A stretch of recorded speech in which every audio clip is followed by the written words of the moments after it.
اللهم أعني ولا تعن علي، وانصرني ولا تنصر علي، وامكر لي ولا تمكر بي.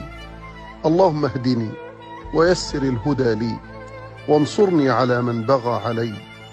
رب اجعلني لك شكارا، لك ذكارا، لك رهابا، لك مطواعا، لك مخبتا، لك أواها منيبا. رب تقبل توبتي، واغسل حوبتي، وأجب دعوتي، وثبت حجتي، واهد قلبي، وسدد لساني، واسلل سخيمة صدري.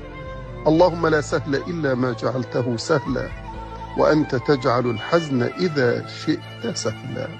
اللهم آمين آمين آمين. وصلى الله وسلم وبارك على سيدنا مولانا محمد.